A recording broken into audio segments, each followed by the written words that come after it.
வைகாசி விசாகம் அப்படின்னு பார்த்தீங்கன்னா, இங்க முருகர் தான் அடிப்படை அப்படிங்கிறனால, முருகரையே ஆதாரமாக வைத்து செய்கின்ற ஒரு பூஜை முறை இருக்கு. என்னுடைய மனம் ஒரு தடுமாற்றமா இருக்கு. எனக்கு ஒரு நிதானம், ஒரு தெளிவு வேணும் அப்படிங்கிறப்ப, இந்த மந்திரத்தை மனசு போதுங்கிற வரைக்கும் சொல்லணும். இப்போ ஒரு 9 தடவை சொல்றோம். மனசு வந்து போதும் அப்படின்னு சொல்லிடுச்சுன்னா நிறுத்திடும். இடம் வாங்கணும், நான் வீடு கட்டணும், இந்த மாதிரி இருக்கிறவங்களுக்கு ஒரே ஒரு விஷயம் தான் husband and wife problem solve ஆகுது. ஒன்று மாற்றணும், இல்லை ஏற்றுக்கணும், இல்லை கடந்து போகணும்.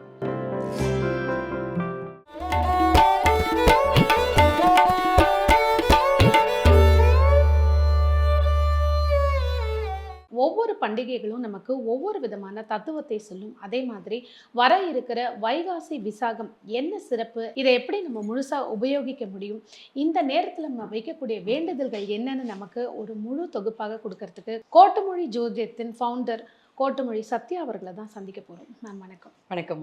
எல்லாருக்குமே எப்போவுமே யூனிக் உங்களோட ஜோதிட முறை கோட்டுமொழி ஜோதிடம். நம்ம சேனலில் நிறைய நேர்கள் பார்த்துருக்காங்க. ஸ்பிரிச்சுவலாக நிறைய விஷயங்கள் கோவில்களை பற்றியும் பரிகாரங்களை பற்றியும் சொல்லிட்டு வரீங்க. இப்போ வரக்கூடிய இந்த வைகாசி விசாகமானது முருகரை பற்றினதுன்னு எல்லாருக்குமே தெரியும். இதை தாண்டி நம்ம எந்த மாதிரி பவர்ஃபுல்லாக வேண்டுதல்கள் பரிகாரங்கள் பண்ணலாம்? நம்முடைய முன்னோர்கள் வந்து பார்த்தீங்கன்னா எல்லாத்தையுமே வந்து ஒரு பரிகாரமாக தான் வச்சுருந்தாங்க.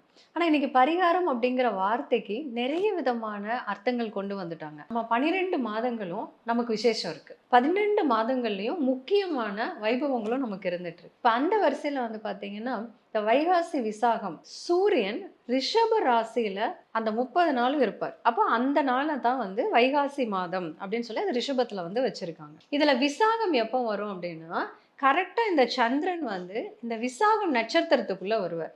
அப்ப சூரியன் ரிஷபத்துல இருப்பாங்க, சந்திரன் வந்து பாத்தீங்கன்னா விசாக நட்சத்திரத்துல. இந்த விசாக நட்சத்திரம் சுக்கிரனுடைய துலாம் ராசியிலையும் செவ்வாயினுடைய விருச்சிக ராசியிலையும் ரெண்டுலையும் பயணிக்கிற காலம் இருக்கு. அப்ப சூரியனுக்கு சந்திரன் வந்து ஆப்போசிட்ல இருப்பார். எத்தனை கிரகங்கள் கனெக்ட் ஆகும் அப்படின்னா சூரியன், சந்திரன், செவ்வாய், சுக்கிரன், விசாக நட்சத்திரம் குருவோடுது. ஸோ குரு, இவ்வளவு கிரகங்கள் நேரடி மற்றும் மறைமுக தொடர்புல இருக்கும். ஒரே நேர்கோட்டு 180 டிகிரியில் இருப்பாங்க. இல்லை, இது ஆதிபத்தியத்துல. இப்போ நீங்கள் ரிஷபம் துலாம் விருச்சகத்தை அழகாக கிரகங்கள் வச்சு கனெக்ட் பண்ணீங்க. இவங்களுக்கான ஒரு தகவல், உடைய காம்பினேஷன் ராசியும் வந்து பார்த்தீங்கன்னா ரிஷபம், அப்புறம் விசாகம் வந்து ஒரு உடைப்பட்ட நட்சத்திரம். இது வந்து துலாத்துலேயும் இருக்கும், விருச்சிகத்துலையும் இருக்கும். யாரெல்லாம் ரிஷப ராசி, துலாம் ராசி, விருச்சிக ராசி இதில் பிறந்திருந்தாலும் சரி, இல்லை ரிஷப லக்னம், துலா லக்னம், நான் விருச்சிக லக்னத்தில் பிறக்கிறேன், இவங்களும் இருந்தாலும் சரி, கிரகங்களில் ஏதாவது ஒரு கிரகம் உங்களுக்கு அந்த இடத்துல இருந்தாலும், இப்போ சூரியன் இருந்தால் என்ன பரிகாரம் செய்யணும்? தினமும் காலை மாலை இந்த சூரிய உதயம் சூரிய அஸ்தமனத்துக்கு ஒரு 10 நிமிடங்கள் வெறும் காலில் ஒரு மண் தரையில் ஒன்று நடக்கலாம். வெளிச்சம் வந்து மேலே படும்போது அது பாசிட்டிவாக நமக்குள்ள இறங்குறதா ஜஸ்ட் ஒரு சின்ன இமேஜினேஷன் இது பண்ணிக்கலாம். ரெண்டாவது வந்து பார்த்தீங்க அப்படின்னா இந்த வைகாசி விசாக அந்த நாளில் நீங்கள் உங்களுடைய குலதெய்வம் கோவில் இல்லை அந்த வைகாசி மாசத்துக்குள்ள ஒரு நாள், ஏன்னா சூரியன் இருந்தது அப்படின்னா கண்டிப்பா குலதெய்வத்தை மென்ஷன் பண்ற ஒண்ணு. ஸோ குலதெய்வம் கோவிலுக்கு போயிட்டு அங்க ஒரு 2 மணி நேரம் இருந்துட்டு வர்றது அப்படின்னு. இந்த சூரியனுக்கு அப்படின்னு எடுத்துக்கும் போது நம்முடைய வீட்டுல யாரு வயசுல பெரியவங்க, அந்த குடும்ப பெரியவர்னு இருப்பாங்க இல்லைங்களா, அன்னைக்கு அவங்க கிட்ட போயிட்டு 5 விதமான பழங்கள் அவங்களுக்கு கொடுத்து அவங்க கிட்ட ஆசீர்வாதம் வாங்கிட்டு வருது. இது சூரியன் இருக்கிறவங்க பண்ணணும். சந்திரன் இருக்கிறவங்க என்ன பண்றது அப்படின்னா இந்த வைகாசி மாசத்துல ஆற்று நீர், அருவி நீர், கடல் நீர் இதுல ஏதாவது ஒண்ணு ஓடுற நீருக்கு ஜீவன் இருக்கும். ஸோ இந்த தண்ணியில குளிச்சுட்டு பக்கத்துல எங்க முருகர் இருக்காரோ முருகருக்கு போயிட்டு தரிசனம் முடிச்சுட்டு அங்க நீங்க வந்து பாத்தீங்கன்னா உணவு தானம் பண்றது. இன்னும் சொல்ல போனா இந்த வைகாசி விசாகத்துல இருந்து நீங்க அடுத்த வைகாசி விசாகம் வரைக்கும் உங்களால எவ்வளவு உணவை தானம் கொடுக்க முடியுமோ அந்த அளவுக்கு வந்து பாத்தீங்கன்னா நமக்கு லைஃப்ல மாற்றங்கள் நல்லாவே தெரிய ஆரம்பிக்கும். ஏன்னா சந்திரன் தான் உணவுக்கான கிரகம். அடுத்து வந்து இருக்கிறது அப்படின்னா செவ்வாய் இருக்கு. இப்போ இந்த செவ்வாய் இருக்கு அப்படிங்கிறவங்க ஆதரவற்று இருப்பாங்க இல்லைங்களா, ஸோ அந்த மாதிரி இருக்கிறவங்களுக்கு கொடை தானம் கொடுக்கறது, டென்ட் அடிச்சு அந்த மாதிரி இதுல இருப்பாங்க இல்லையா,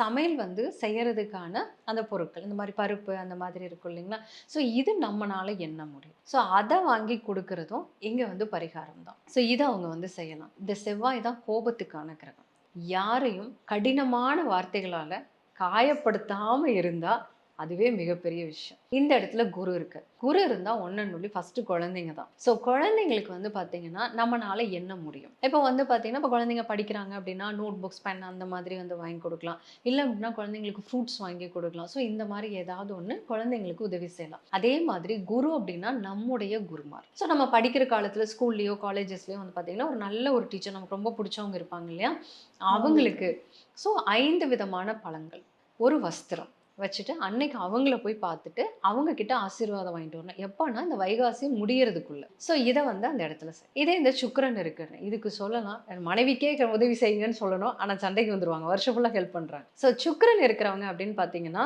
பழங்கள் தானம் கொடுக்கறது. ஸோ இவங்களுக்கு ரொம்ப சிம்பிள் என்னன்னா 5 விதமான பழங்கள். இதை இந்த வைகாசி முடியறதுக்குள்ள ஒரு 9 பேர்த்துக்கு தானம் கொடுக்கணும். நீங்க ஒரு பழம் வச்சா கூட பழம், ஆனா 5 விதம் இருக்கணும். இதை வந்து ஒரு 9 பேர்த்துக்கு இந்த மாசத்துல தானம் கொடுக்கணும். ஸோ இது மட்டும் எக்ஸ்ட்ராவா பண்ணிடலாம். ஸோ அந்த ஒரு ஆளுமை அப்படிங்கிறது இருக்கு. வைகாசி விசாகம் அப்படின்னா முருகரினுடைய பிறந்த நாள் அப்படின்னு சொல்லி நம்ம செலிப்ரேட் பண்றோம் இல்லைங்களா. அழகு அப்படின்னா முருகன். ரெண்டாவது வந்து பாத்தீங்கன்னா முருகர் அப்படின்னா ஞானம், அபரிதமான ஞானத்தை கொண்டவர் அப்படிங்கிறது.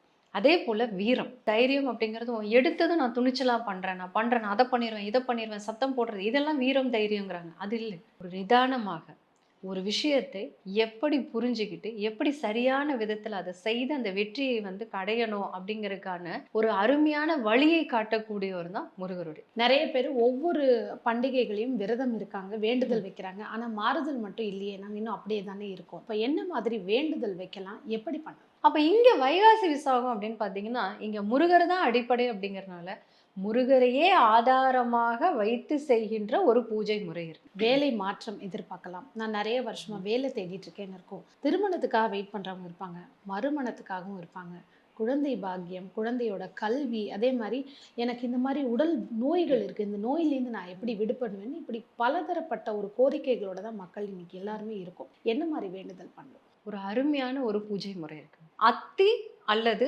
மாம்பலகை ஏதாவது ஒண்ணு நம்ம சொல்லி வந்து வாங்கி வச்சுக்கணும். இதுக்கு அளவெல்லாம் கிடையாது, இவ்வளவு சைஸ் தான் இருக்கணும் அப்படிங்கிறது இல்லை. ஒண்ணு சரவண பவ எந்திரம், இல்லை அப்படின்னா சிங் சிங் எந்திரம் அப்படின்னு சொல்லிட்டு நீங்க குரோம்ல கூகுள்ல எல்லாம் போட்டீங்கன்னா அந்த எந்திர வடிவம் வரும். அதுவும் கிட்டத்தட்ட சரவண பவ சக்கரம் மாதிரி தான் இருக்கும், ஒரு சிறு வித்தியாசம் மட்டும்தான் இருக்கும். பச்சரிசி மாவுல இந்த பலகையில கோலமா வரைஞ்சு அதுக்கு நடுவுல முருகருடைய சிலையை வச்சு இந்த முருகர் சிலைக்கு நம்ம என்ன விஷயத்துக்காக இந்த பூஜையை ஆரம்பிக்கிறோம், ஸோ அதை பேஸ் பண்ணி இங்க வைக்கணும். இப்ப நான் கல்விக்காக அப்படின்னா பச்சைப்பட்டு வச்சு, என்னுடைய மனம் ஒரு தடுமாற்றமா இருக்கு, எனக்கு ஒரு நிதானம் ஒரு தெளிவு வேணும் அப்படிங்கிறப்ப அங்க வெண்பட்டு. எனக்கே புரியுது என் கோபத்தினாலதான் பிரச்சனை வருதுன்னு தெரியுது, இல்ல நான் உணர்ச்சி வசப்படுறது என்னால புரிஞ்சுக்க முடியுது, அதனாலதான் தேவையில்லாத பிரச்சனை வருது அப்படிங்கிறப்போ இங்க சிவப்பு பட்டு. இந்த மாதிரி எந்த விஷயத்திற்காக நாம் இந்த பூஜையை தொடங்குறோமோ அது சார்ந்த ஒரு நிறத்துல தான் அந்த பட்டு வந்து முருகருக்கு சாத்தணும். இதுக்கு நிவேதனம் அப்படின்னா பெருசாலாம் மெனக்கிட வேண்டாம். தண்ணி ஒரு டம்ளர் வச்சா கூட போதும். வெறும் பச்சை தண்ணி குடிக்கிற தண்ணி வச்சா போதும். தண்ணி வச்சா போதும், வேற எதுவும் பெருசா வந்து அதெல்லாம் அவங்கவுங்களுடைய தனிப்பட்ட விருப்பம். நீங்க நிவேதனமா வந்து துவையல் வைங்க, இல்ல நிவேதனமா வந்து பாயாசம் வைங்க. நமக்கு வசதி இருக்கு, நம்மளால வீட்டுல இருக்க முடியும் அப்படின்னா ஓகே. ஆரோக்கியத்துல பிரச்சனையா இருக்கு அப்படிங்கிறப்போ சண்முக கவசம். அப்ப அந்த சண்முக கவசத்தை வந்து இதை போட்டுட்டு ஒரு முறை படிச்சாலும் போதும். ஆனா மனம் லயிச்சு ரசிச்சு படிக்கணும். எனக்கு வேலை பிரச்சனை இருக்கு, அதாவது எனக்கு வேலை கிடைக்கல, நான் வேலை பார்க்குற இடத்துல எனக்கு நிறைய திருப்தி கிடையாது, ஒன்று நான் வேலை மாறணும், இல்லை எனக்கு இந்த பிரச்சனை சால்வ் ஆகணும், இல்லை எனக்கு வேலையில் வந்து ஒரு என்கொயரி ப்ராப்ளம் வந்துருச்சு. இந்த மாதிரி வேலை கிடைக்கலைனாலும் சரி, வேலையில் எந்த ஒரு பிரச்சனை இருந்தாலும் சரி, சிங் சிங் மந்திரம்னு ஒன்று இருக்கு. இது முருகருடைய மந்திரம். இந்த மந்திரத்தை மனசு போதுங்கிற வரைக்கும் சொல்லணும். இது வந்து வேலை சம்பந்தமான விஷயங்கள். நிறைய பேர் வந்து எனக்கு சீக்கிரமே குழந்தை வேணும், இல்லை என்னோட குழந்தை நல்லா படிக்கணும், எனக்கு நல்லபடியா பிரசவம் ஆகணும், இந்த மாதிரி நிறைய குழந்தை சார்ந்த விஷயங்கள். இப்போ இந்த குழந்தை அப்படின்னு வரும்போது வேட்குழவி வேட்கை எல்லாமே வந்து பார்த்தீங்கன்னா இப்போ யூடியூப்ல ஃபுல்லா பாடல்களாக வந்துருச்சு. அப்போ இந்த வேட்குழவி வேட்கை அப்படிங்கிறது பாம்பன் சித்தருடைய. ஸோ அதை வந்து பார்த்தீங்கன்னா ஒரு முறை படித்தாலும் மனம் லயிச்சு வந்து படிக்குது. உங்களுக்கு கரு உருவாகலை, இல்லை வந்து பார்த்தீங்கன்னா நான் ஆல்ரெடி கன்சீவாக இருக்கேன், எனக்கு வந்து நல்லபடியாக பிரசவம் ஆகணும், ஸோ இந்த மாதிரி எது இருந்தாலும் சரி இந்த வேட்குழவி வேட்கை அபரிதமாக வேலை செய்யும். இது நிறைய பேர் வந்து திருமணம் வந்து நின்று போயிருக்கலாம், இல்லை அமையவே இல்லைங்க, ரொம்ப வருஷங்களாக நாங்கள் தேடுறோம், இல்லை எங்களுக்கு கல்யாணம்லாம் செட் ஆயிடுச்சு, அந்த திருமணம் நல்லபடியாக முடியணும் அப்படிங்கிற கோரிக்கை இருக்கிறவங்களுக்கு என்ன மாதிரி ஸ்லோகன்? இப்போ இவங்களுக்கும் வந்து பார்த்தீங்கன்னா பாம்பன் சித்தரோட தான் பொன் மயிட் கன்னி அப்படின்னு ஒரு பதிகம் இருக்கு. இப்போ இந்த தீபம் போட்டு வச்சுட்டு இந்த நிவேதனம் வச்சுட்டு இந்த பொன்மயிட் கன்னி பாடல ஒரு முறை மனம் லயிச்சு பாடி. இதுல வந்து எல்லாமே ஒரு ஒண்ணுதான் மந்திரம் சொன்னீங்க, மீதியெல்லாம் வந்து பார்த்தா ஒரே பாடலும் பதிகமாவே இருக்கும். இது நாங்க ரெகுலரா தானே கேட்டுட்டு இருக்கோம். இதை நான் ஏற்கனவே கேட்டிருக்கேன். இப்போ இதுல என்ன ஸ்பெஷல் அப்படின்னா, முதல் விஷயம், நாம் எந்த நாளில் இதை ஆரம்பிக்கிறோம். வைகாசி விசாகங்கிற அபரிதமான கிரக காம்பினேஷன் இருக்கிற ஒரு நாள்ல. 2வது, அதை யாரை வச்சு ஆரம்பிக்கிறோம். அதற்குண்டான கடவுளா இருக்கிற முருகரை வைத்து ஆரம்பிக்கிறோம். 3வது வந்து பார்த்தீங்கன்னா, இதுவரைக்கும் கேட்டது நம்ம போற போக்குல கேட்டிருப்போம், இல்ல ஏனோ தானோ கேட்டிருப்போம். இப்போ அப்படி இல்ல. இப்போ ஒரு டார்கெட்டா வச்சு பண்றோம். இந்த வைகாசி விசாகத்திலிருந்து அந்த வைகாசி விசாகம்ங்கிற ஒரு டார்கெட்டை வச்சு இதை ஆரம்பிக்கிறோம். ஸோ இதை புரிஞ்சு எதற்காகங்கிற தெளிவாகி அதுக்கப்புறம் இதை நீங்க சொல்ல ஆரம்பிக்கிறது, இது மற்றது கிடையாது, மனம் லயிச்சு தான் சொல்ல போறோம்.